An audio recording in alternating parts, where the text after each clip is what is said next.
When we think about the evil acts people are capable of, there are two major categories: impulsive crimes done in a fit of rage and premeditated crimes that are planned and calculated. And with either one, when someone does something so horrible, you have to wonder if they have any human emotions at all. This case was both impulsive and premeditated, fueled by rage, calculated, and cold-blooded. It will have you questioning, how far can evil spread, corrupting the minds of the people around you? Can you trust your friends or your family? And how well do you know the people you love the most? Hi everyone, welcome back to my channel. My name is Kimbyrleigha. If you've never been here before, it's nice to finally meet you. If you're a true crime consumer, which I'm guessing you are if you're here watching this video, and if you're always searching for great content and something new to watch, then you have to check out Crime Weekly Podcast, which happens to be today's sponsor. I am sure that many of you have heard of Stephanie Harlow. If not, she's a true crime YouTuber with over 800,000 subscribers, and she does brilliant and thorough research and is very detail-oriented. She and Derek Levasseur, a private investigator and former police detective, come together to provide viewers and listeners with well-researched, in-depth, even multi-part series with episodes that range from an hour and a half to 2 hours long. And I am a huge fan of long videos, as I know many of you are too. But not only that, they cover both high-profile and lesser-known cases. They were actually doing the Dan Markel case the same time John and I were doing it. And Stephanie and Derek bring such a great perspective. It feels like you're sitting around talking with a couple friends and discussing these cases with the added benefit of getting a detective's perspective. I love their interactions and sometimes their debates, and they're currently doing a series on the Menendez brothers, and I can't wait to catch up on it. You can listen on all podcast platforms and right here on YouTube. Every week there's a new episode and you'll learn something new every time, including how to better protect yourself and the people you care about. Crime Weekly is a podcast you're going to want to listen to, and it's one that I never miss. Listen to Crime Weekly every Friday, wherever you get your podcasts or your YouTube videos, and make sure to tell them that I sent you in their comment section. I would love that, and I'm so very thankful for them supporting my channel and sponsoring today's video. Now let's get into the case for today, starting with the beautiful and compassionate Dedra Lynn Hunt. And yes, I said Dedra. I never heard it pronounced that way. I've heard of Deidre, but not Dedra. But Dedra Lynn Mims was born on July 23rd of 1967 to her parents, her father Kendall Wayne Mims, who went by Booney, and her mother Elizabeth Mims, who everyone called Faye. And soon you will find out that unique names ran in their family. Dedra had an older sister, Kendra, and a younger sister, Tedra. I told you, I definitely had never heard the name Tedra in my life. Any unique names that you've heard of, let me know, share them in the comments. We've already decided on a name for our daughter, but we still need a middle name. And thank you, by the way, for all of your patience. Totally unpredictable when she will make an appearance into this world. But I am in my last couple weeks now. Dedra and her sisters were born and raised in Clanton, Alabama. It's a town in Chilton County and has a population of only 6,000 people at the time. Clanton is halfway between the cities of Montgomery and Birmingham, which actually have the two largest populations in all of Alabama, so it's a great central location for people in business and manufacturing. Dedra's dad, Booney, was a salesman, and I have to wonder if his nickname came from his love of the small town South. Clanton was a small town with a lot of character. It's known for its peach harvest every year, and even the water tower is painted to look like a giant peach. Let me know if you have any cool landmarks where you live, because I love reading those in the comments. Dedra grew up in Thornsby School District, a 10-minute drive away, and that is where she met her first love, Tommy Lee Hunt. And when it came to relationships, Tommy and Dedra were serious from the beginning. They were very family-oriented, and they came from big families themselves, so they wanted a family of their own right away. And Dedra always knew she wanted to be a mom. So right after graduation, Tommy proposed, and the couple got married and moved into a house at 106 Church Street in Thornsby, which was right across the street from a church and a playground. Before they knew it, Dedra was pregnant with a baby girl, and at the age of 21, she gave birth to her first little bundle of joy on April 9th, 1989, a little girl they named Chelsea Marie Hunt. And being a mom, is a full-time job, and Dedra prided herself in her job. She was a great mom. She was patient, empathetic, bold, and a lot of fun. She was the perfect person to have in your corner.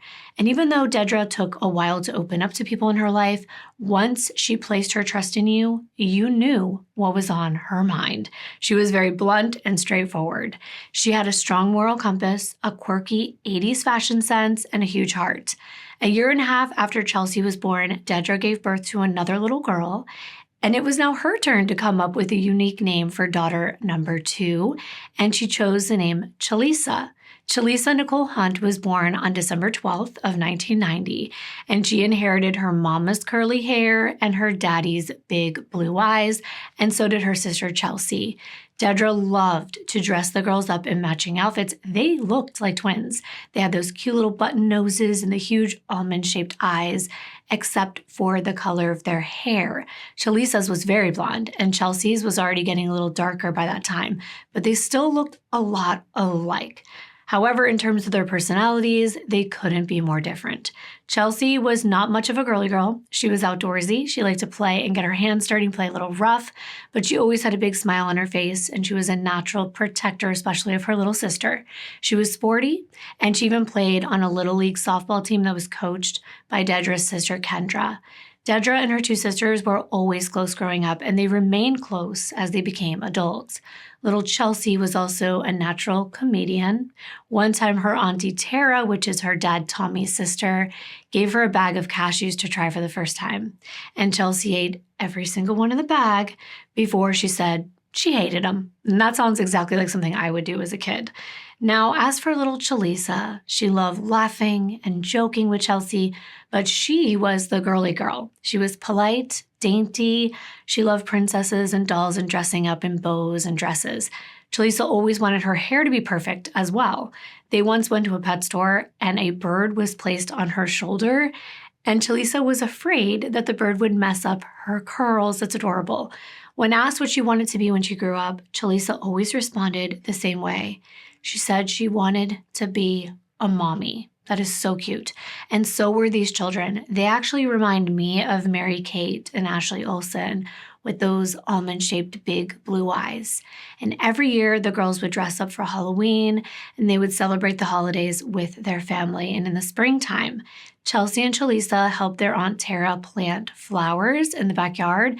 And when these flowers bloomed, the girls would pick them on Mother's Day, take them to church, and gift them to all the moms, of course, including their own.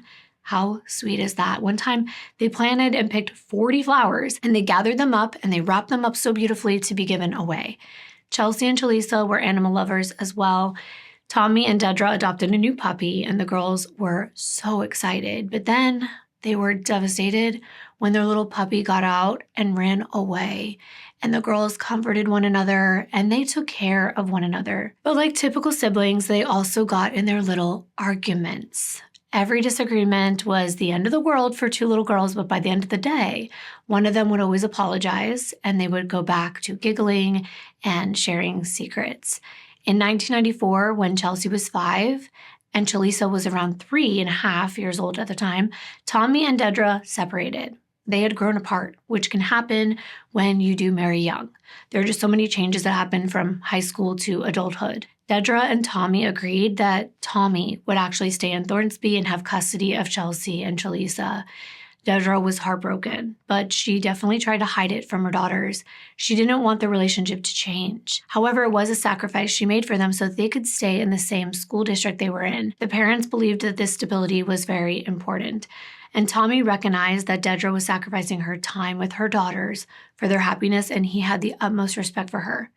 He felt that Dedra would always be a part of his life. Even Tommy's sister Tara said a piece of paper couldn't change the fact that Dedra was family. Dedra kept Tommy's last name, and their efforts to reconcile their differences actually paid off. Even if they weren't romantic anymore, they vowed to co-parent as civilly as they could, and Chelsea and Chalisa never felt awkward or upset about having divorced parents, and they spent 2 weekends a month with their mom. Now, initially, of course, this transition into being a single parent presented challenges for both parents. Tommy quickly tried to embrace his new role. He learned to cook and clean and even mastered styling the girls' hair in ponytails. Dedra got back into dating, and eventually she met a handsome older man named Randy. She called her sister Kendra, and she let her know that her new man was a sweetheart. He was attentive to all of her needs, and he even offered to let Dedra move into his home. And soon, she was introducing him to her daughters, and she was struck by how patient and playful and great he was with the little girls. Let me tell you a little more about Randy Gerald Duke. He was born on January 15th of 1958 in Chicago, Illinois, and he was about 9 years older than Dedra. And I couldn't help but notice his parents' names seemed like they were straight out of a fairy tale.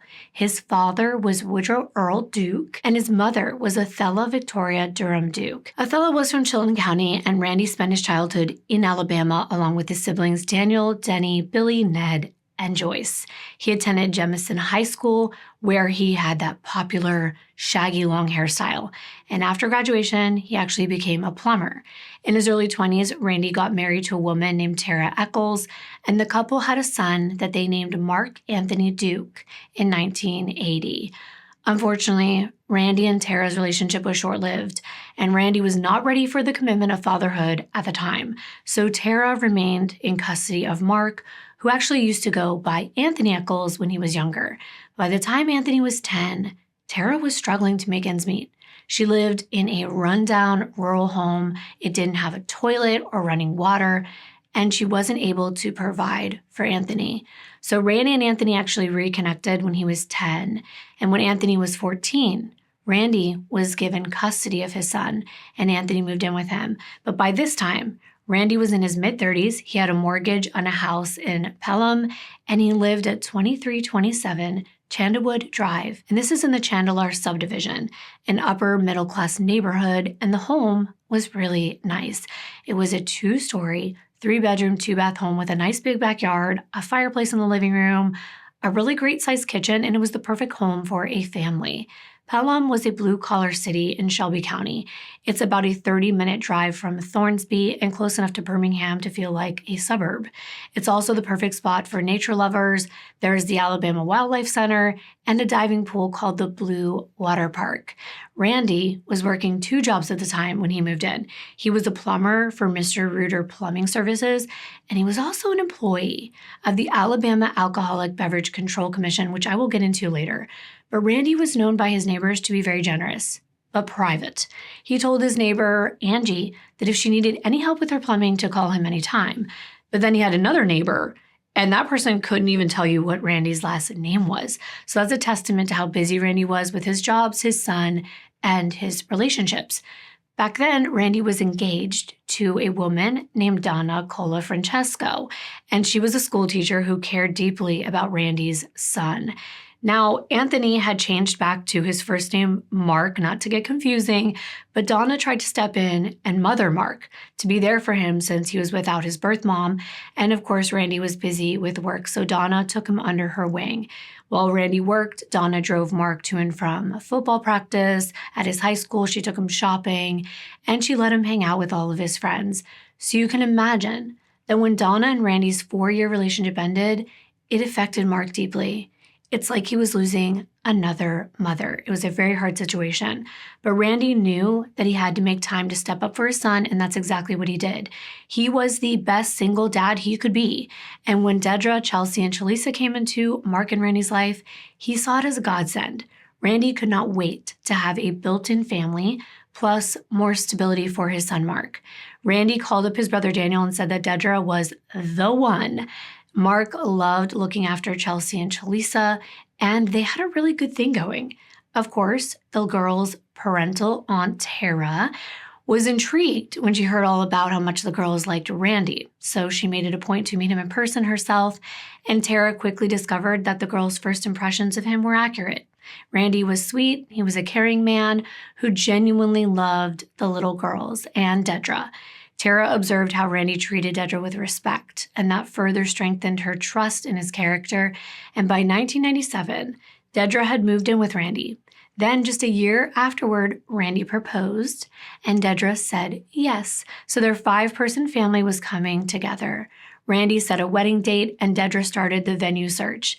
So let me bring you up to the present date in this case. It was 1997, as I said, and at this time, Randy was 39, Dedra was 29, Mark was 16 and in high school, Chelsea was 7, going on 8, and enrolled in 2nd grade at Thornsby, and she was actually on the AB honor roll.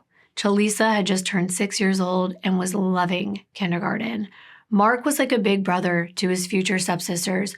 One of his high school classmates said that he could tell how much he cared about them and that Mark would even give his life for Chelsea and Chalisa. He protected them. And over winter break that year, Dedra went with the Hunt family on a beach vacation. Tommy and his sister Tara were sharing a hotel room with Chelsea and Chalisa, and for breakfast, the girls were allowed to have brownies, they could jump on the bed, and they could stay up late and watch movies. It was one of those magical vacations where you cherish every moment, but they had no idea at the time that it would be their last. On Friday, March 21st of 1997, little Chalisa participated in her very first beauty pageant. It was the weekend before Easter, so the little girls were dressed in spring colors, and they paraded around the stage at Thornsby School. And Chalisa wore a white ruffled dress, white socks, and white shoes, and a little white bow, and she looked like an angel.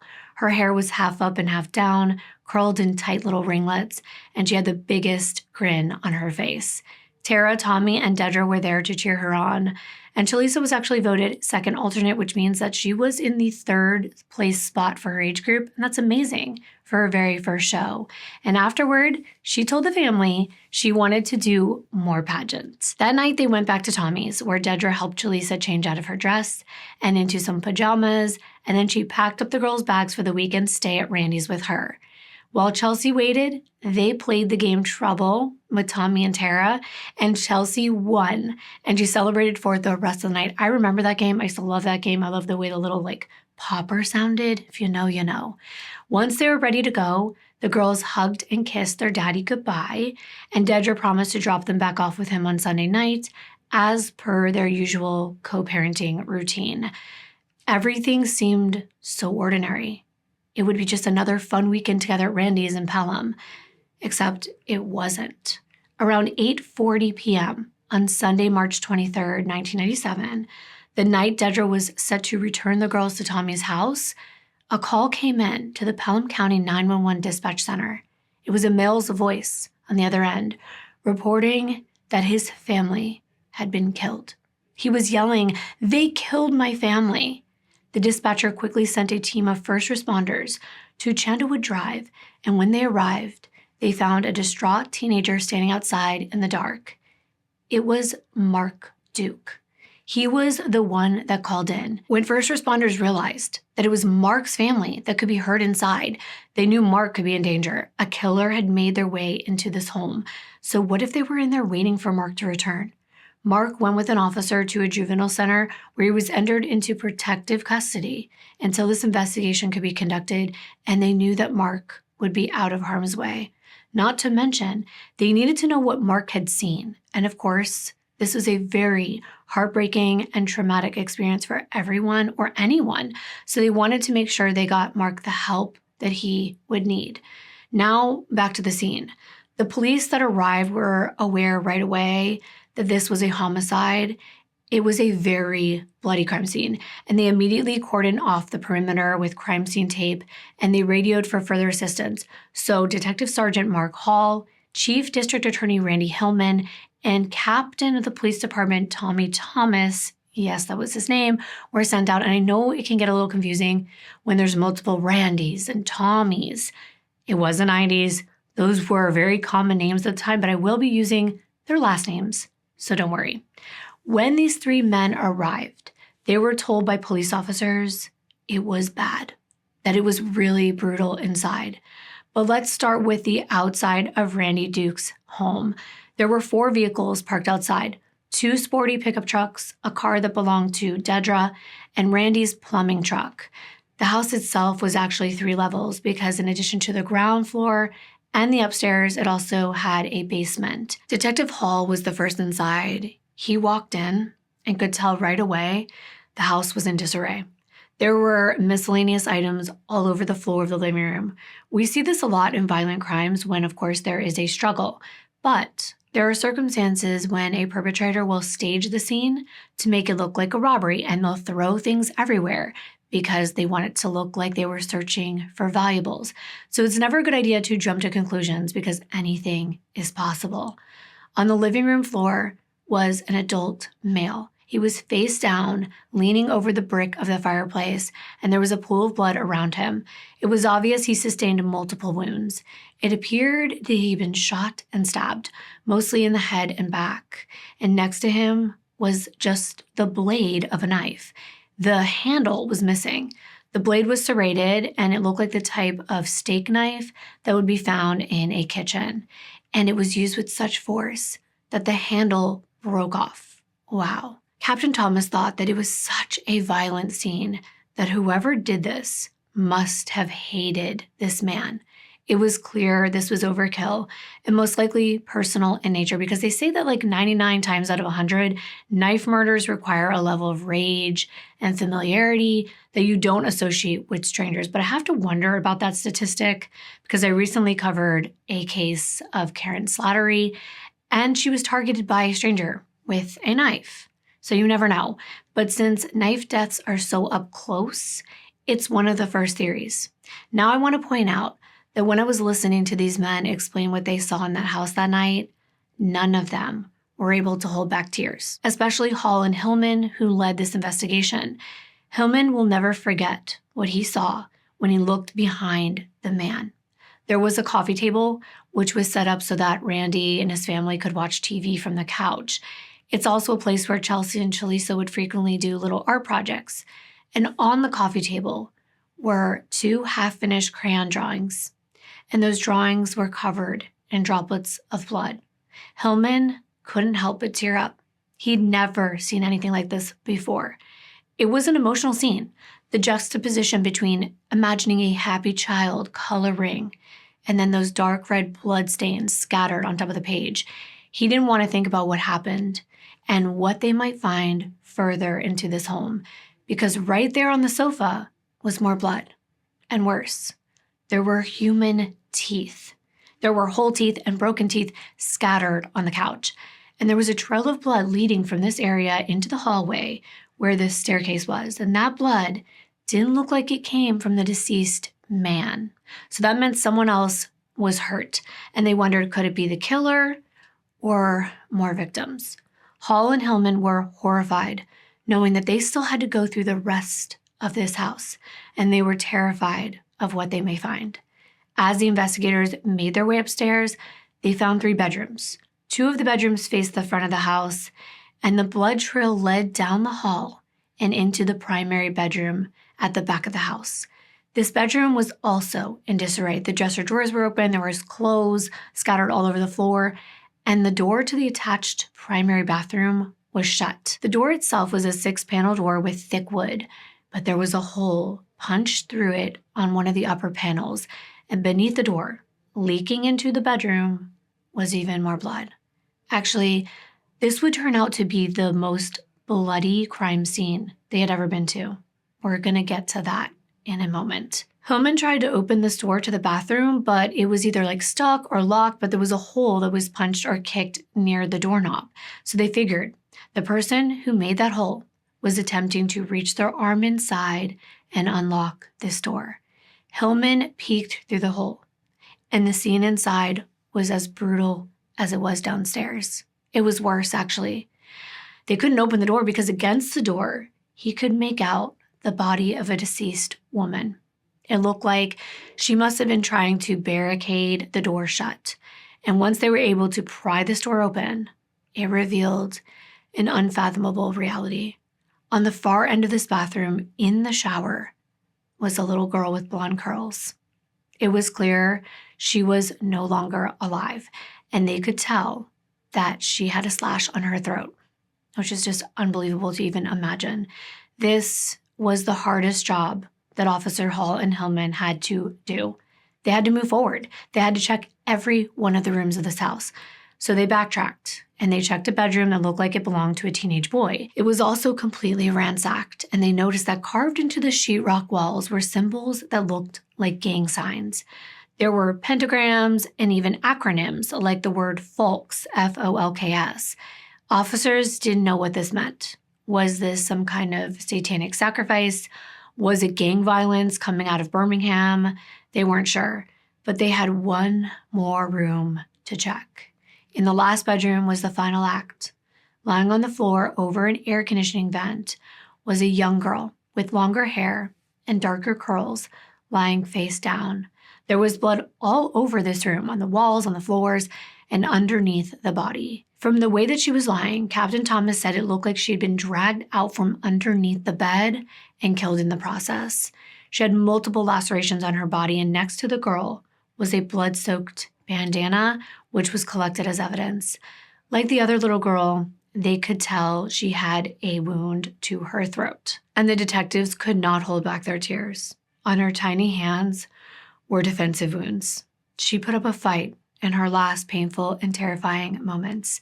Captain Thomas had never seen a child in this condition before, and he was having a really hard time dealing with it, as I can only imagine.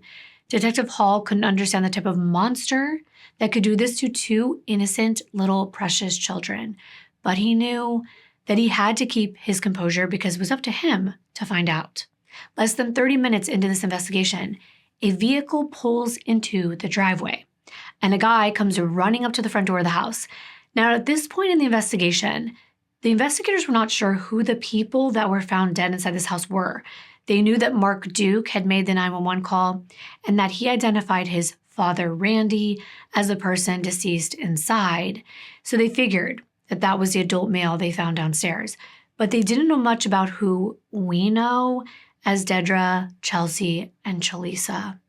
And we know that those are the other people found in the home because of their descriptions. The officers wondered who this man walking up to the house was and what he was doing there. When he made eye contact with them, he had this look in his eyes like he knew exactly what happened inside. He introduced himself as Tommy Hunt, and he said he was the father of the two girls that were staying there. At that moment, Hillman knew that he had to relay this horrific news to this man. He told him that everyone inside that home was deceased, including two young female children. Tommy broke down. He was wailing, and it was such an intense display of emotion and grief that Hillman couldn't tell if Tommy was genuinely upset or if he was pretending that he was. Because what were the odds that Tommy would show up at his ex-wife's house before the officers had notified anyone that these killings had occurred? Who notified him? How would Tommy know to come there? Well, Tommy explained he was the one that had custody of his two daughters, and Dedra was supposed to drop Chelsea and Chalisa off hours ago. She never showed up, so he called, and Dedra didn't answer or call him back, and it was getting late. And when it finally got to 9:30 p.m. past the girls' bedtime, he decided to just drive over himself and pick them up. That's when, of course, he saw the commotion, the crime scene tape, the police vehicles, and he knew something bad must have happened. Tommy was taken back to the station and interrogated. After all, this was Dedra's ex-husband. They always have to look into the people close to the victim. But would this man kill his own children? He seemed completely distraught. And if Tommy wasn't responsible, maybe he knew about Randy and Dedra's relationship with each other and other people and friends, and maybe he could provide authorities with valuable leads. Tommy said the last time that he saw Dedra and the girls was on Friday night after Chalisa's pageant. He admitted, of course, his divorce from Dedra was hard. They were high school sweethearts, and falling out of love with anyone leads to high-strung emotions. But now he said that he and Dedra were really good friends and they co-parented well. He said Dedra was a great mom, and he didn't know anyone who would want to harm her or the children. But Tommy didn't know about Randy's circle, but he thought that Dedra and Randy had a really good relationship. However, he couldn't be sure. For now, it didn't seem from what they gathered that Tommy had anything to do with this crime, so he was let go. unless they had a reason to bring him back in later. Remember that Mark, this is Randy's son, he was put into protective custody because he was a minor. Well, of course, the investigators wanted to understand what he saw when he entered that home that night, so he was interviewed. He explained he spent the weekend at his friend's house, 16-year-old Mike Ellison, on his farm. His dad, Dale Ellison, needed help taking down this old, crumbling barn, so he enlisted the help of a few teenage boys. When Sunday came around and the weekend was over, Mark was driven back home since he had school the next morning. It seemed like a normal Sunday night. He was aware that the girls would be over there until Dedra brought them back to Tommy's house, and he expected his family to be watching TV in the living room. But when they pulled up to the house, he noticed it was pitch black. He walked up to the front door and noticed it was locked, but he had a key code to put in, so he put the code in the door, walked inside, and flipped on the lights in the foyer. But when he turned to look into the living room, he saw the figure of a man collapse next to the fireplace. Mark called out for his dad, but Randy didn't respond. And then Mark saw that trail of blood going through the living room and down the hall near the staircase, and he couldn't bear to check the rest of the house. Instead, he grabbed the cordless phone, ran out to the front yard, and dialed 911. Now I'd like to take you back to the crime scene. The medical examiner and forensic analyst worked for over 12 hours, documenting every piece of evidence that they could find. At first, they actually wondered whether this could be a situation where someone kills their family and then turns the weapon on themselves, a murder and then a self-inflicted death. Randy, Chelsea, and Chalisa all had knife wounds, but Dedra appeared to have been shot. However, when they did a more extensive examination of the scene, that theory did not explain the teeth on the couch or why there was a hole punched into the bathroom door. Someone was trying to get inside while Dedra was holding the door shut. There were also no guns found at the crime scene, and that is a big sign that it's not self-inflicted, because if you're deceased, how would you get rid of the gun? It would be near you. Plus, there were over a dozen bullet casings. Detective Hall found 2 types of shells, a medium-size .32 caliber and a larger .45 caliber, which meant there were also 2 different firearms fired. So now they thought there might be 2 perpetrators, unless one killer used more than one weapon. Plus, if we include the stab wounds, it appeared there were 3 weapons used at the very least. Investigators didn't know if Randy owned guns or if this crime was premeditated and the guns were brought to this house. The knife blade back in the living room matched up with other knives in a knife set in the kitchen, so that could have been taken from the scene and used in the heat of the moment. As far as the time of death, they noticed that rigor mortis had already set in, and medical experts determined that these homicides had most likely happened more than 36 hours prior to the 911 call coming in. So they figured it was unlikely that this was motivated by the religious holiday, since it was actually Palm Sunday when police arrived on scene. But it was strange that the 2 girls had been killed with knives and that symbols had been carved into the walls. That part of it felt satanic. But now, since they had more of a timeline, they went back to speak with Mark, hoping that maybe he could provide them with some information about what his family was doing before those 36 hours. So Mark told the investigators that he was staying over Mike's all weekend, and on Saturday night, he and his friends went to see a movie. It was the movie Scream. It was actually in theaters at the time, and he still had the ticket stub. It's really eerie that he saw that movie, but back then, that was probably one of the most popular movies among teenagers, but it just seemed scarier because of Mark stumbling upon what he did a day later. Mark said he wasn't sure what his family was doing since he hadn't been home since Friday. 2 of Mark's friends who had given him a ride that night came up to the police station to give their statements. Their names were Brandon Samra, who was 19, and David Cullums, who was 17. They also handed over their movie stubs from 10 p.m. on Saturday night, March 22nd. And Dale Ellison, who was one of the boys' dads, confirmed that the boys were at his house working there all weekend. It appeared the last person to see Dedra and the kids was actually Tommy Hunt, her ex-husband. Randy and Dedra's families had been contacted by this time, and they were now in the police station waiting for answers. Mark's friends comforted Kendra, and she just was in disbelief. She could not understand, like I can't and many other people can't, who would kill these 2 innocent little girls. Neighbors were crowding around the house. They wanted to know what was going on, but no one recalled hearing or noticing a disturbance that entire weekend. So, of course, they had questions. Was this domestic in nature? Was it gang violence? Pelham was considered to be a safe neighborhood, a safe city. And while there were still a lot of neighbors in denial, others were terrified to even leave their home or even go into their own backyards. Our homes are our sanctuaries. It's where we usually feel the safest and protected. So to think that an entire family was killed in such an intimate place was terrifying. On Monday, the day after Randy, Dedra, and the girls were found, the Thornsby School District was hit hard with this news. For some of Chelsea and Chalisa's little friends, this was the very first time that they've really heard about death. It's unbelievably difficult to explain to a child that they're never going to see their friend again. And counselors were there in case anyone needed support. The news of this brutal quadruple homicide spread through the community and beyond, and Pelham, Alabama became the center of national attention very quickly.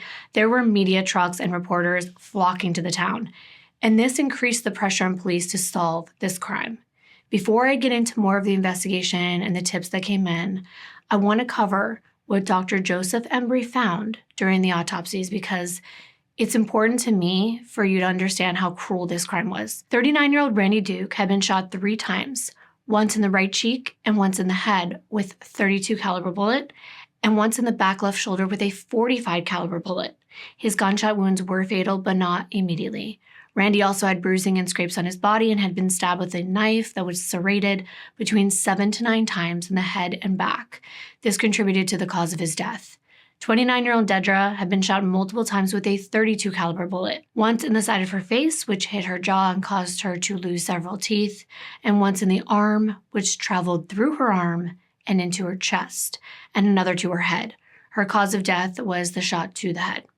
Both Randy and Dedra had been hit with 2 different types of bullets, one larger and one smaller, but both of them were jacketed, which means they were encased in a metal similar to copper and much bigger than the average size bullet. The youngest, little 6-year-old Chalisa, who was found in the primary bathroom where Dedra was blocking the door, had been cut across her throat not once, but twice, and she would have been unable to speak, yell, or even breathe. 7-year-old Chelsea, who would have turned 8 in just a couple weeks, had dozens of defense wounds. She had over 12 lacerations across her body and had been wounded 15 times on her left hand and 3 times on the right. She had 9 cuts across her face and chin and 2 to 3 across her throat, which would have caused her death.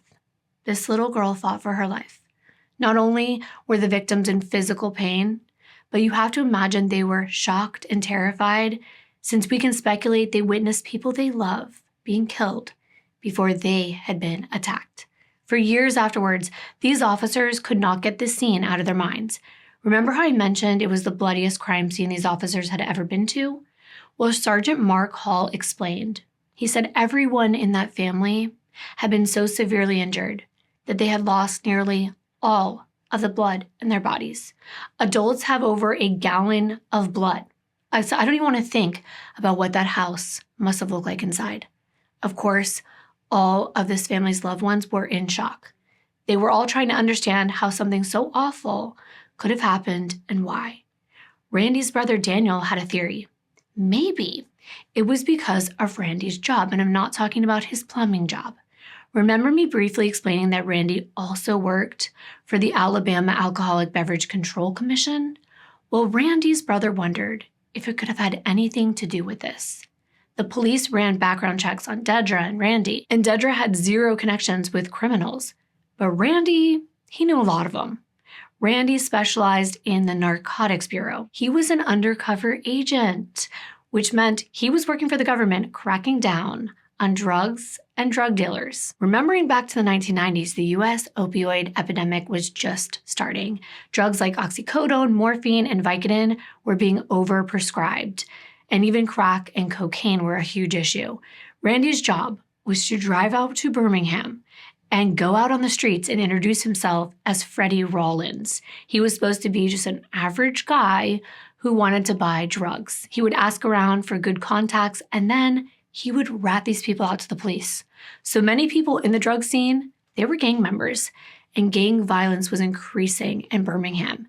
Gangs, they would, of course, use graffiti, but that's not the scary part.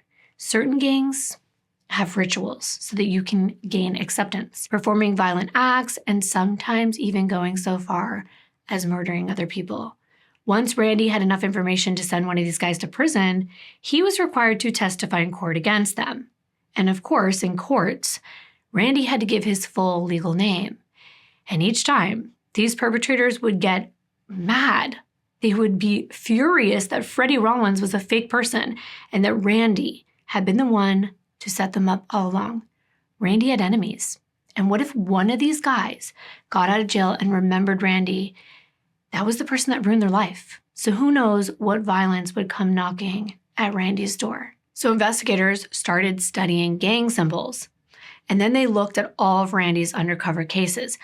But they didn't find any solid connections. They looked through Randy's bank records. They wondered if maybe he shopped in sketchy places or if he was in debt. But neither one was true. He didn't even owe anyone money. In the last few years, Randy had 0 large transactions, and his jobs focused on small-scale sting operations. He hadn't worked on any big-name drug traffickers. So they were back at square one, and the officers knew that time was running out if a killer was on the run. Monday afternoon, Captain Thomas held a press conference. He said they weren't going to rule out any theories on the Hunt and Duke family massacre, and if anyone in Pelham had any information, they should call the tip line. At this point, there was a $20,000 reward put up by the governor, Fob James, at the time, and tips were flooding in from neighbors, teachers, everyone, even students, and every one of them had something to say, but most importantly, they were pointing their fingers and talking about sole survivor in the family, 16-year-old Mark Duke. Individuals familiar with Mark from Pelham High School described him as a troubled kid. He was very quiet when he was younger, and he had a hard time with schoolwork, but we know what Mark was going through back then, so that's to be expected. He was having a hard time. But even as he got older, he began acting out. And after not being in Mark's life for many years, Randy was trying his best to figure out what would work for his son. He wanted to help him. However, the decision was finally made to send Mark to a boot camp, and he left Pelham High School to enroll in an alternative school. After he came back, Mark was still struggling, especially in social situations, and his grades were still low. He seemed like he was constantly angry at the world, and everyone around him wondered, was it his parents' divorce? Was it because he was being bullied? Was it mental health issues? Nobody could really pinpoint why. And there was also a lot of speculation as to why he was transferred to this alternative school in the first place. But sometimes it's just hard to deal with that teenage phase when hormones are changing and young men like Mark are dealing with a lot of emotions and feelings they've never had before. But as more information came in, investigators found out that Mark and his friend group actually referred to themselves as a gang. Interesting. They were a group of about 10 young men, and it wasn't really an organized gang. They were more like gang wannabes, and that is how most of the community kind of looked at them. 4 of the guys, Mark Duke, Brandon Samra, Mike Ellison, and David Cullums, were attached at the hip. Recall that those were the friends he went to the movies on Saturday night, and he spent the weekend over Mike's helping with his dad's barn. Well, according to those in the community, the 4 teens spent their time causing problems. However, for every accusation that came in about their supposed violence, there was also praise. Mark, Mike, and David met in middle school together at River Chase Middle School, and later all of them met Brandon at Pelham High School. David played the trombone in the school band, Mike was in a religious organization, and they thought, what motive would Mark have to kill his entire family? Investigators weren't convinced that they had anything to do with this crime, but of course they had to look into each of these boys. We already know about Mark. By March 1987, David had dropped out of high school, and one neighbor that spoke to the media described him as a typical teen. Brandon Samra, the detectives learned, had transferred to Pelham High School from out of state a year before in 1996. And like David, Brandon also dropped out of high school just 1 month before the murders. So, okay, that's more of a negative aspect of these teenagers' life, but lots of free time, bucking the system is a big stretch from murdering someone. But then the detectives got another tip. It was a man who called in, and he said that his niece told him that her friend told her, it's going to sound confusing, that her boyfriend killed his family. So, of course, They want to know who this girl is and who her boyfriend was. Her name was Sarah Woodruff. She was only 14 years old, and she was dating none other than Mark Duke. But could this be a mistake, like the game of telephone gone terribly wrong, where there's one person talking to the next person and the message just gets distorted and twisted? Mark's family was killed, but did Mark kill his family? Investigators contacted Sarah, and on the morning of Tuesday the 25th, she came into the station with her mother. Sarah told them that late on Saturday night, she was hanging out one-on-one with her boyfriend Mark at her house. And that's when she noticed that Mark had cuts on his arms. So Sarah asked where he got them and if they were from a knife. And Mark just changed the subject, and he began talking about his wild dreams that he was having. But as Sarah pried for more information, Mark said just out of the blue that he killed his entire family. Sarah thought he was joking. And I'm sitting here thinking, how is that a joke? How is that funny? And anyway, I don't know. But once the floodgates opened, Mark said he had gone with Brandon and Mike to Randy's house on Saturday night, and he described in detail what happened. Sarah told the police that Chelsea and Trelisa had been killed in separate rooms, and they had been murdered using kitchen knives. She said Chelsea had been dragged out from underneath the bed, and then Mark told her he ran through the woods after escaping his family's residence and gotten cuts all over his arms from the tree branches. Now, I wondered why the police had noticed these supposed scratches when they took him into the station on Sunday night, but there was no way Sarah could have known all of these details about the crime scene unless she was there or she was told by someone that was. None of this information had been released. Plus, looking back, Chief Thomas remembered something that had struck him as very odd when he first heard about Mark's 911 call. Initially, Mark told the dispatcher his family was killed and stated, "They killed my family." But when they asked him what he had seen when he walked in, he only mentioned seeing Randy lying on the living room floor and that trail of blood to the hallway. So why then would he assume the entire family had been killed? Well, Thomas had asked him about that, and he said he couldn't bear to go upstairs and see what happened. He just made the assumption because Dedra's car was in the driveway and the house was silent, and there was a blood trail going up the stairs, so he felt like his entire family had been targeted. Still, it seems strange that he wouldn't have gone to check on the others, especially the two children, but everyone deals with trauma differently, I guess. Mark hadn't been a suspect before, but now he was their number one guy. Police were still processing the evidence, and they didn't have any concrete proof that he was involved. So they needed Mark or one of his friends to confess if what Sarah was saying was true. Hillman and Thomas gave Sarah an option to wear a recording device, and Sarah agreed. And she was going to invite David, Brandon, and Mike over to her house and start asking them questions about what went down that night. The three guys wouldn't know that she was wearing a microphone, and the police would just be listening in this entire time, ready to respond if anything went south. All Sarah was told that she needed to do was keep the recording device on and act normal. But let's not forget, this is a 14-year-old girl. Even if it's an adult, being wired up is not only nerve-wracking, but it's very dangerous, especially if these boys are violent killers. But it's all the investigators had to go on. Sarah left the police station and went home, agreeing to wear this wire. And police were listening in. She invited her boyfriend's friends over, and they could hear the voices of these young men. But then they heard nothing because Sarah had turned it off. The next morning, the police show up at Sarah's doorstep. They ask her why she turned off the device because it couldn't have just gone off by itself. She had to manually turn it off. And she admitted, as we could have guessed, she was scared. She said if they found out she was recording, she was scared for her life. The police assured Sarah that she wasn't in danger, but can they really assure her of that? I mean, she was in danger if these guys were killers.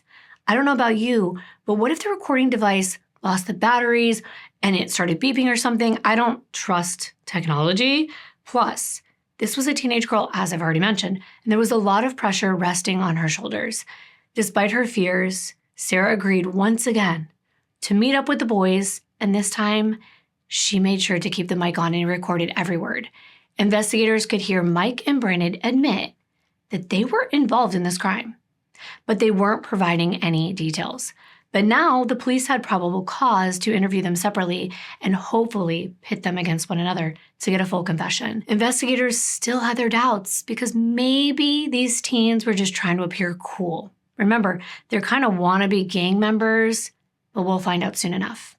Mike Ellison was the first into the interrogation room, and this conversation lasted for hours. At first, he denied being involved, but then he caved, and the police recorded his entire statement of his version of the events. Mike said Mark was solely responsible for killing his entire family, that he killed Randy, Dedra, Chelsea, and Chalisa.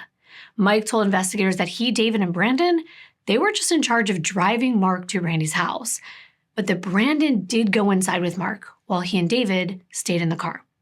When investigators talked with David, he denied everything, but now they had Mike's confession, so they played it for him, and David said, "Okay, you got me." Now, he denied participating in the crime. He said he knew all the details and why Mark had done it, but David wasn't involved. He said him and Mike stayed in the car in the driveway while the massacre occurred. Finally, we've got Brandon Samra. He said he wasn't involved either. But then, once again, they played the tapes where Mike and David had snitched. So Brandon agreed to make a confession. He promised to give the police all the details. Before I tell you what Brandon told the investigators, I want you to remember what all 4 of these victims went through. I cannot imagine the pain that they were in during their last moments, but I want you to keep that in mind as you hear Brandon's confession to Chief Thomas. Brandon said that for weeks, Mark had been hanging out with his friends, talking about how much he hated his dad, and he wanted to murder him for being strict. I'm not kidding. Apparently, Mark and Randy had always butted heads. Mark resented his father for not being there for him when he was younger and everything he had to go through living with his mother the way that they did, while Randy was living the good life. Even after Mark went to live with Randy, he still resented him for sending him away to that school for troubled teens. Recently, Mark had gotten into trouble for damaging property and he was court-ordered. He was mandated that he had to do work for the owner without payment to make up for the damage. And Mark began slacking off. He wasn't doing the work, and he told his friends that Randy was getting on his case about it, punishing him for not doing what he was supposed to do. And Mark was fed up with the way he was treated for years. On Saturday afternoon, before the boys got started on the barn that day, Mark and his friends drove over to Randy's house so Mark could ask his dad to borrow his pickup truck that evening. Mark was invited to a party, and it was about 30 minutes away, so he wanted to drive his dad's truck. He wanted to drive a sporty vehicle, maybe because it was far, and he didn't have a ride, or he just wanted to look cool. But either way, Randy said no, which is totally understandable. He's only 16. It would be late. Mark's already demonstrated he's not reliable, and he's already on thin ice due to his court order that he hasn't fulfilled. Not to mention the fact alcohol could be and probably would be involved. So Randy stood his ground. But this made Mark angry. They got into a fight, and Mark stormed out of the house and hopped into Brandon's car. And when he got in, Mark looked at his friends, and he said that tonight would be the night that he killed his dad. Then they drove back to Mike's house, and that is where Mark actually started to plan the murder. Apparently, his friends thought that he was kind of joking at first, that he wasn't really serious, but then they realized he was. Brandon asked Mark, "What are you going to do about Dedra, Chelsea, and Chalisa, who would be over there for the weekend and would most likely be there to witness the murder?" After all, these were innocent people. And Mark looked at him and said, "Well, I guess there can't be any witnesses." Wow, that's cold and heartless. Everyone thought Mark cared about these little girls, but clearly they were collateral damage for him when he's in this revenge mode against his own father. And over what? It's almost as though kids this age don't realize how good they actually have it. It's truly sad.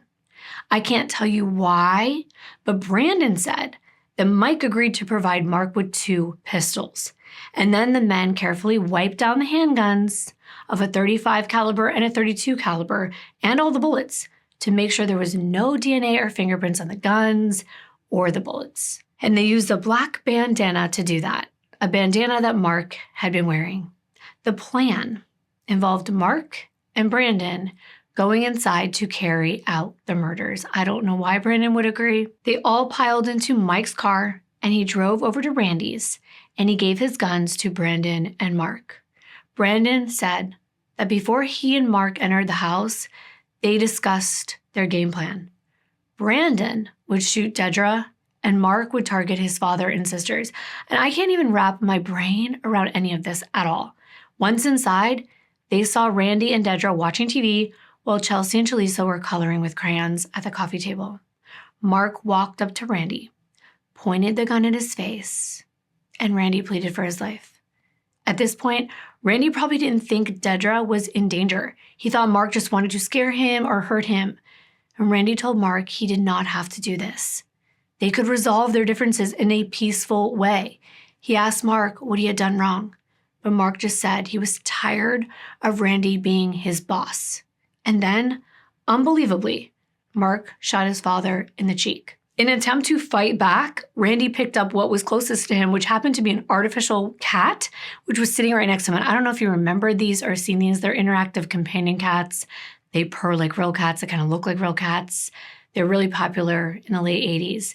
He took it and he threw it at Mark, but Mark wasn't going to back down. However, this made him miss his second shot.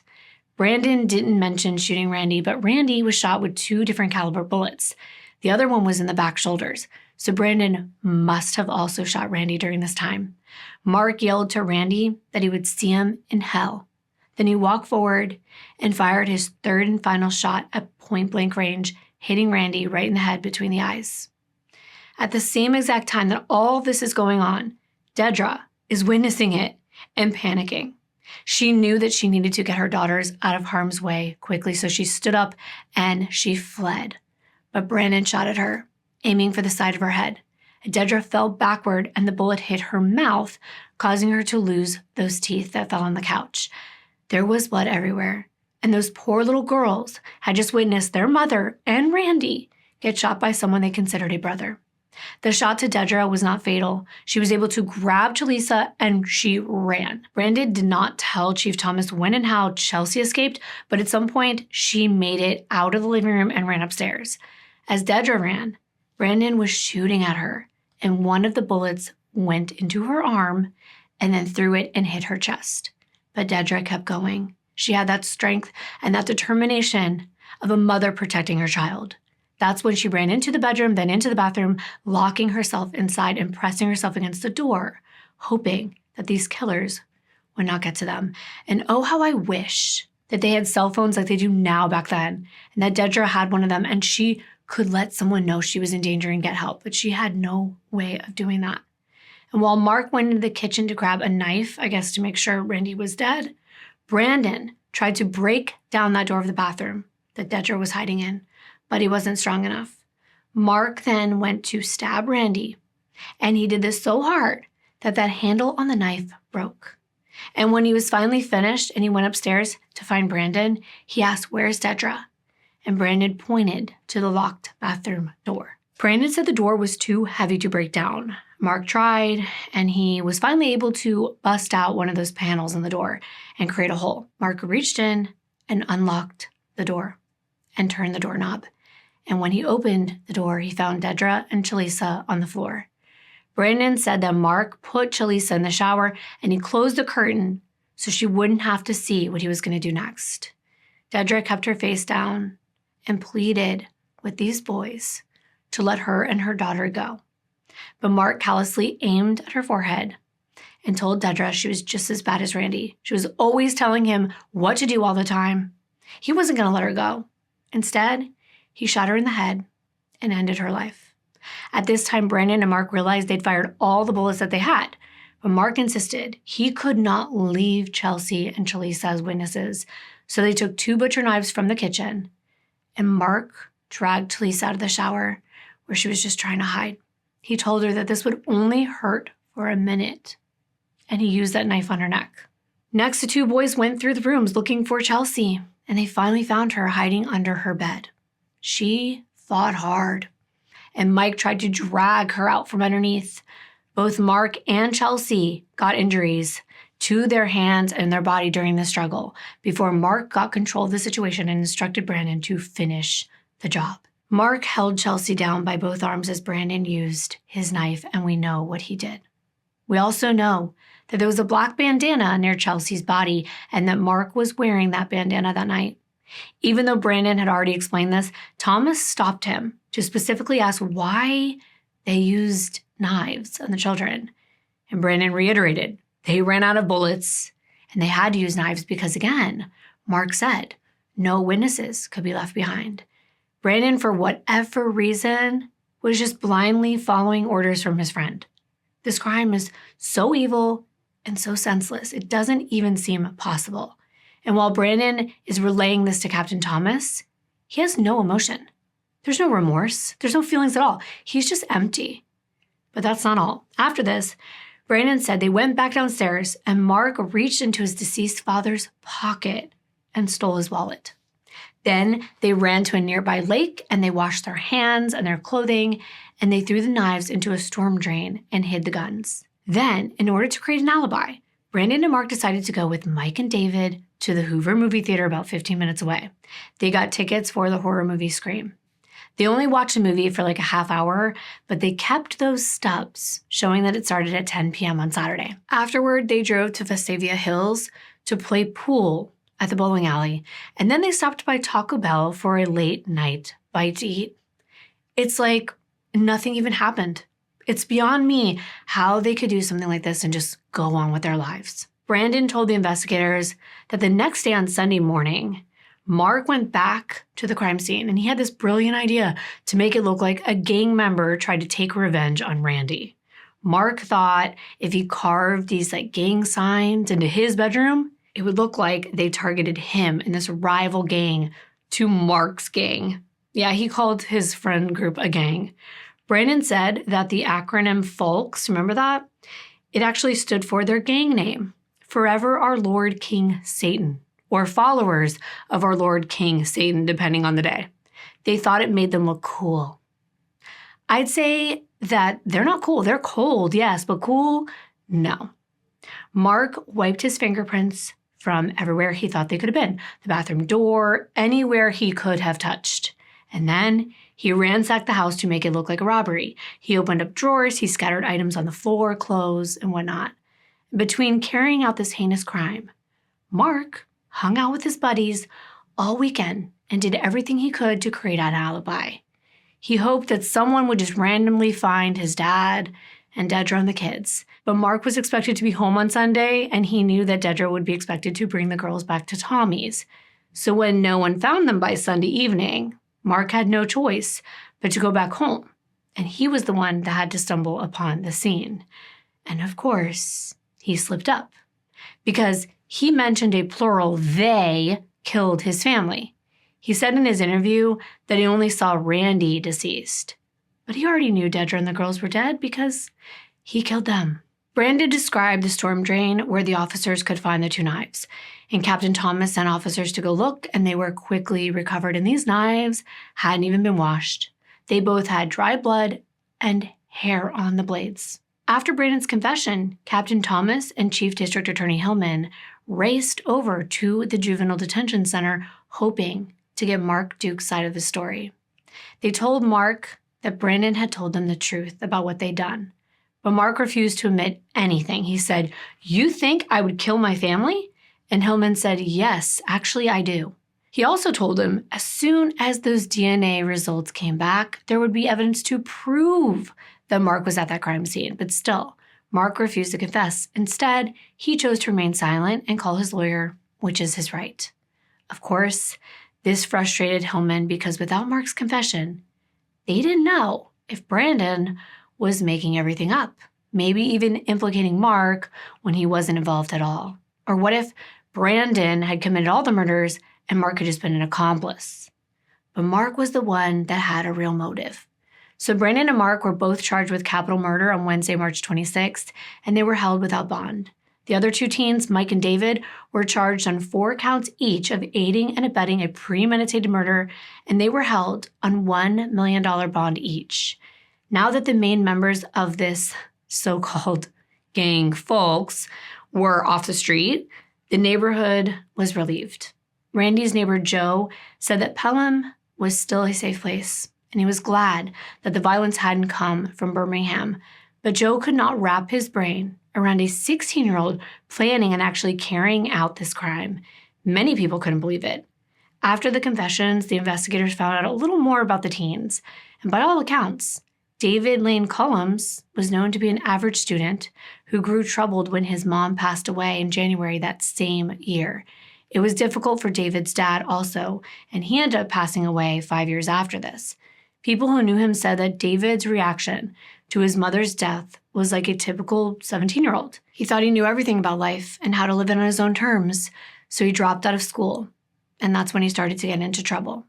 Michael Lafayette Ellison was 16, and he belonged to First Priority, which is a youth group program at church.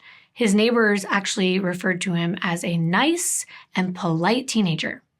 Brandon Samra, he was 19. He had just moved. He transferred in August to the high school, and by October, he got involved in the Folks gang, and he also dropped out of school in February. Brandon's dad, Charles, didn't want Brandon smoking weed in the house, so he actually moved out. But his dad insisted that Brandon, he was a kind and shy young man. He had some learning difficulties, and he was very gullible. He went out of his way to tell his mom how much he loved her. And this is not uncommon with criminals. I recently learned that Mother's Day has one of the lowest crime rates of the year, and that's because criminals are spending time with their moms. And that's unreal to me because they don't mind taking the lives of other people's mothers. Even Mark had fans. His friend, Jamie, said that Mark was a sweetheart. He always stood up for her. And his other friend, Jill, said that he had a heart of gold and that he loved Chelsea and Jaleesa. But this just goes to show that you can have all these positive things to say about someone, but it doesn't mean that you truly know them. Many people felt Mark was mean and he had a temper, and he was involved in a gang. But this process had just started for the Hunt and Duke families. They were still left to pick up all the pieces. Tommy's dad, Tom Hunt Sr., said that his son lost everything. His girls, their mother, his world was torn apart, and they requested the community's prayers. He said he was glad to see the Pelham PD doing such great work. He felt they should receive medals because they worked tirelessly for 3 days on no sleep and solved this case. Tommy's life was changed forever. He had to move out of his house because he had so many memories there he couldn't bear to live there anymore. I am so sorry for this father. Just please keep him in your thoughts even today, because you never get closure. It never truly gets easier. On Thursday, March 26th, a visitation was held for the families, and the funerals were on the 27th at Martin Funeral Home. Dedra and her daughters were laid to rest in the cemetery there, and Randy was buried not far away in Chestnut Creek. I was so sad when I was thinking about this, but Chelsea and Jaleesa were buried together, holding hands, just like they did when they were alive. They would never be apart, with their mother buried right next to them. The investigation wasn't over yet, though. There were loose ends. Was Brandon more or less involved than he said he was? And what drove Mark to target Randy and the entire family? The hearings began to ramp up. David and Mike's attorneys felt like David and Mike were not involved. Mike had told his lawyer that he didn't provide the guns, and all four of the guys pleaded not guilty and actually applied for youthful offender status. That would lower the sentences to only 3 years, but thankfully, they were denied.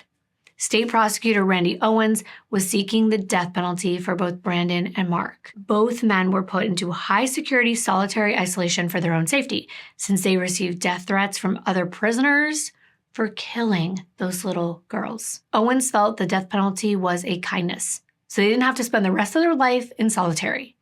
The handguns were recovered, and both chambers were empty, and they confirmed Brandon's story. Ballistic tests performed by an expert, Ed Morin, showed that the bullets matched the guns. The knives were tested for DNA, and they revealed Mark and Brandon's DNA and Chelsea and Jaleesa's DNA. They took additional samples from Mark and Brandon to test the blood and the hair samples they found at the crime scene. And they found that Mark was in the room during the killings. Another interesting thing, Brandon said Mark had kicked the hole in the door, but Mark's footprint was not on the door. It was Brandon's.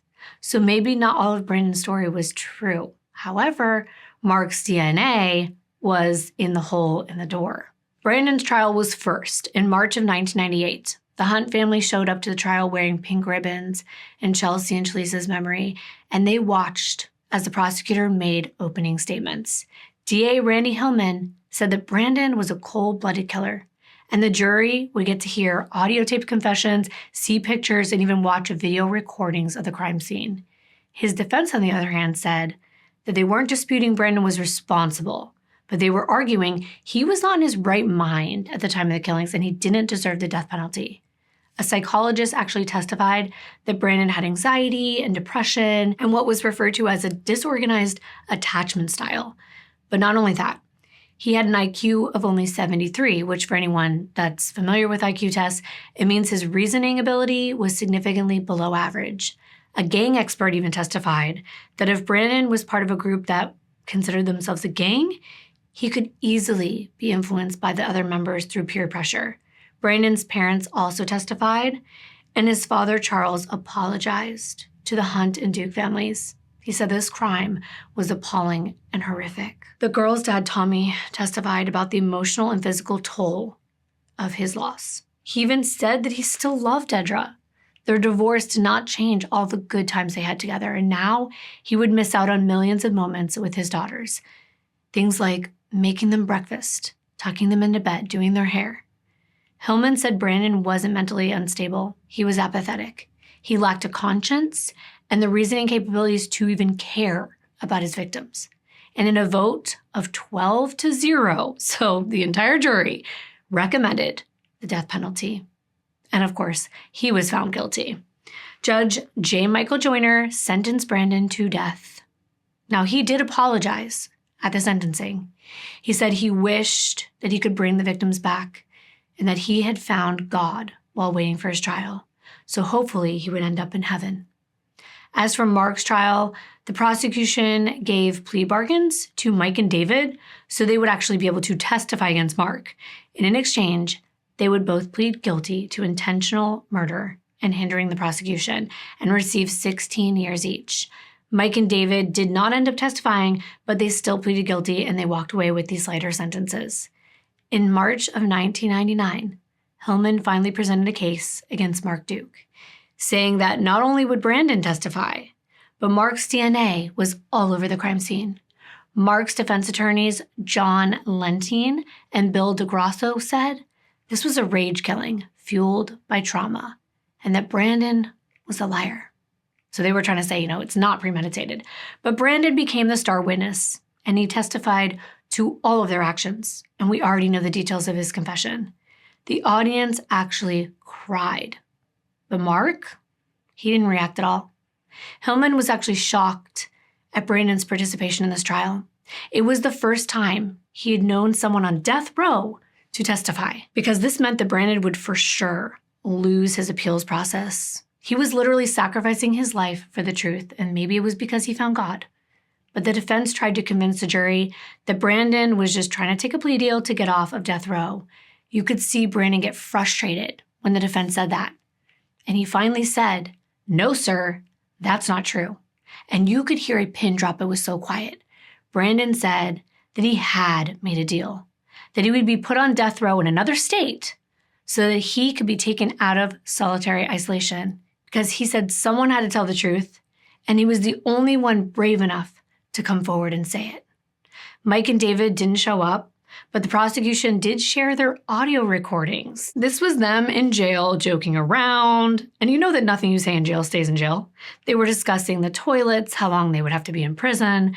They even complained about never getting enough sleep. But in that recording, they mentioned the 2 guns used to kill Dedra and Randy, and that they came from Mike's house. A DNA expert, Phyllis Rowan, provided more evidence that Randy's blood had been found in the kitchen, the lock on the upstairs bathroom door, and the bandana in Chelsea's room. This meant Mark had shot Randy and then gotten the knives from the kitchen and was involved in killing Dedra and Chelsea. This evidence corroborated Brandon's story. Rowan also said the bandana belonged to Mark, and some of Mark's other clothes were found. Randy's blood was on his hat, as well as his right Nike tennis shoe. And Dedra's blood was found on his left shoe. I think we can see that it adds up. But the defense tried to discredit Mark's former girlfriend, Sarah, and all of that she said, saying that she was on acid the night that she hung out with Mark. Still doesn't really change the fact that his friends came forward, but okay. And in another bold attempt, they tried to discredit Randy as a father. They had Randy's ex-fiancée, Donna, take the stand. That was the one that took Mark under her wing. And she talked about how Randy was always busy and he neglected Mark ever since he was a young boy. And that Mark internalized that anger and resentment until it was too much. She also claimed that Randy was an alcoholic. And when he drank, he was verbally and physically violent towards Mark. He would take him by the shoulders, shove him up against the wall, and beat him. And then Mark had to wear long shirts during the summer just to hide the bruising, which led to him getting bullied and teased at school. Dawn even said if Mark didn't do his chores, Randy would curse at him, badger him, and even make fun of Mark's speech impediment and call him names. When Donna actually confronted Randy, Donna said to the court that he would tell her to mind her own business. Now, some of this was actually corroborated by what Captain Thomas heard from Mike, which was one of Mark's friends. Apparently, Mark had told his friends that Randy laid hands on him, but nobody saw it. But all in all, the final straw was Randy not letting Mark use the car. It's not my place to judge whether or not this all happened, but it is my place to tell you the full story. We know from Randy's autopsy results that his liver was functioning perfectly at the time of his death. And experts in toxicology and pathology say the alcoholics would have excess fat cells around their livers, and Randy did not have that. So when Donna claimed that he was this raging alcoholic, that was false. And Donna never once reported any of these bad behaviors to the police. So were they as bad as she said? Did Mark in his twisted mind think that firm parenting was somehow abuse? Did his anger and resentment get so out of hand that even these innocent rules for the family seem like personal attacks? Either way, murder is never a solution. There are many ways to even report mistreatment if it's truly occurring. And this in no way justifies the homicide of two innocent children who had nothing to do with Mark and Randy's relationship. In closing statements, the prosecution reiterated that Brandon had told them everything and that the defense wanted them to believe that Brandon was a liar. But it was clear that Mark's DNA was all over that crime scene. Mark's conviction came back in 35 minutes, guilty. 10 out of 12 jurors recommended death, and you only need 10 minimum. So it met the requirements, and he was sentenced to the death penalty. But of course, there was an appeals process, and it was long. At first, the Supreme Court ruled that Mark, since he committed the crime at 16, he could be tried as an adult because these murders were especially heinous, atrocious, and cruel. But his lawyers appealed and took it to the U.S. Supreme Court. And that court ruled that any perpetrator under 18 would not be entitled to capital punishment. So he was resentenced and given life without parole instead of death. He will stay at St. Clair Correctional Facility for the rest of his life, and he is now 40 years old. I want to tell you one last thing. Brandon Samra's lawyers argued that the death penalty shouldn't apply to anyone until they turn 21. Give me your thoughts in the comments. I always like to hear what you think. And the reasoning is that that's the age where many people in the U.S. can legally drink. And the Supreme Court refused to rule on this case. Brandon was executed on May 16th, 2019. Tommy and Tara attended this execution and said it was peaceful, a peace that the Hunt and Duke family were not given in their last moments. Tommy said that he could finally move forward once all of these teens were sentenced, but as time went on, it left room for more injustices. In June of 2004, Mike and David got their first parole opportunity, and Kendra felt betrayed. She actually remembered talking to Mike the night Dedra and her family was found, and he kept reassuring her that they would find the person who did it, and all along he knew exactly who it was. She felt that these men deserved all 16 years of their sentence, and their sentences were extended, but their next hearing was set for the next year, and this went on and on and on. Mike and David were eventually released, and I have no clue where they are, what they're doing, but I truly hope that they've learned something from this, and they won't do anything like it again. In 2016, the U.S. Supreme Court ruled that life without parole isn't constitutional for people who commit crimes under 18. And this meant that Mark Duke, who was sitting in jail, might be released one day. I can only imagine what these families feel like. Kendra's family struggled to celebrate Christmas for years, and she still feels like there's empty seats at the dinner table. She'll never be able to make sense of this crime or see how it's fair that Chelsea and Chalisa, who had every opportunity in the world, had their lives cut short. The Thornsby School constructed a gym in the girls' name, giving children a space to laugh and joke and play. It's the best way to honor Chalisa and Chelsea, their loving mom, Dedra, and their second dad, Randy, because as cheesy as it sounds, only one thing is greater than evil, and that's love. Randy and Dedra were never able to see their wedding day, but their love is the reason that these stories are intertwined. And I want to thank you so very much for being here for their stories today and supporting this channel. I hope to see you in my next video. Bye.